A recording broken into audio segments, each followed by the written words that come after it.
Assalamu alaikum and greetings from my side. I hope everyone is doing fine. Without the further ado, let's start the video. मेरे को कल बहुत लोगों ने पूछा कि दादा please tell us about the centralised counselling और द कॉमन काउंसलिंग.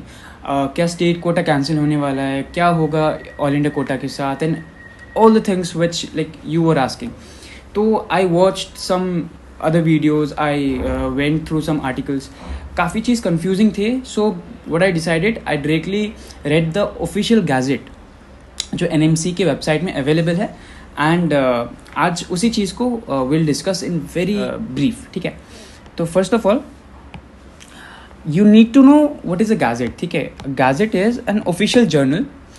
एक ऑफिशियल जर्नल है.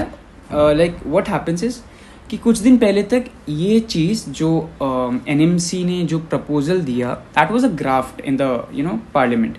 जब वो पास हो गया and it is now to be implemented for sure, तो वो इंडिया के like you can see here कि द गैजेट ऑफ इंडिया में, that is the official you can say a newspaper, उसमें या फिर ऑफिशियल जर्नल उसमें प्रिंट हो जाता है. ठीक है, तो I have that entire PDF downloaded here.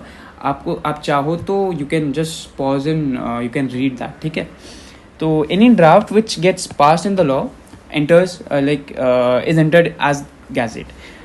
It is sure to be implemented. ठीक है, नाउ इस पेज में आप लोग देख सकते हो कि नेशनल मेडिकल कमीशन के तरफ से there are some certain general rulings.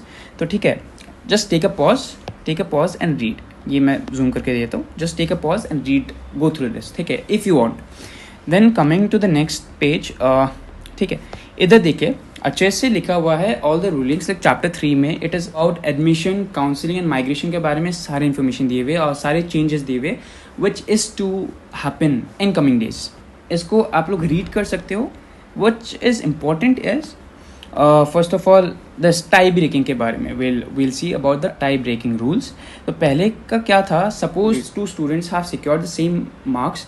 उनमें टाई ब्रेकिंग कैसे होता था, सबसे जो सीक्वेंस ऑफ टाई ब्रेकिंग था that was biology followed by chemistry then physics. पहले बायोलॉजी का मार्क दिया जाता था. If biology marks is also equal then chemistry का, देन फिजिक्स का.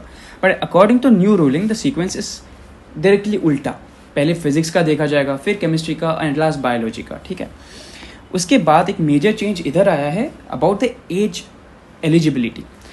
अभी तक का जो रूलिंग था उसके हिसाब से the year in which NEET was to be conducted, this aspirant had to the applicant had to complete his 17 years of age before or on 31st of December of that year. लेकिन according to the new ruling it is कि the person has to complete 17 years of age on or before 31st January of that particular year. तो इधर 11 months का एक gap आ गया है. so this may affect many of the aspirants. ठीक है, जैसे यू कैन सी हियर जो भी मैंने बोला है आई हैव रिटन. ठीक है, उसके बाद हियर इधर है सारी चीज़ जो भी आपके डाउट्स है अबाउट कॉमन काउंसलिंग. ठीक है, तो मैंने बहुत एक फ्लो चार्ट के रूप में I have presented here what is going to happen. So let's just briefly discuss. तो कॉमन काउंसलिंग है. कॉमन काउंसलिंग या फिर सेंट्रलाइज काउंसलिंग में जैसे अभी तक क्या होता था कि MCC use to conduct the all India quota counselling. ठीक है, जो 15% काउंसलिंग के लिए होता था. And state counselling, like the state government use to conduct the state counselling for the 85% of reserve seats, मतलब कोटा सीट्स. ठीक है, now what is going to happen is कि the government will be forming a certain body, a common body, maybe that can be NMC, that can be MCC or a new formalized body. ठीक है, जो सारे counsellings conduct करवाएंगे. इसमें पहले क्या होता था, बहुत ज़्यादा टाइम लॉस होता था क्योंकि पहले ऑल इंडिया कोटा के रजिस्ट्रेशन होते थे. 1 हफ्ते या 2 हफ्ते बाद स्टेट काउंसलिंग शुरू होता था. तो किसी बच्चे को अगर ऑल इंडिया कोटा में डिज़ायर्ड कॉलेज नहीं मिलता तो उधर भी उसको होल्ड करना पड़ता, फिर उसको स्टेट कोटा में मिल जाता.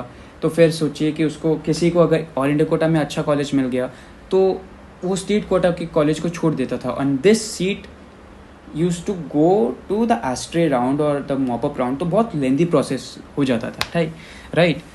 तो this will get vanished now. अभी क्या होगा, एक कॉमन बॉडी बनेगी, that common body will ask for single registration, ठीक है. The students will fill their choice as per their will. फिर a common result will be published और उसमें mention किया जाएगा both the colleges, like state quota के according, उसके marks के according, rank के according उसको कौन सा college allot हुआ है, और all India quota के according उसको कौन सा college allot हुआ है. Okay, students locks one college, takes admission to the desired college और jumps to the second round of counseling.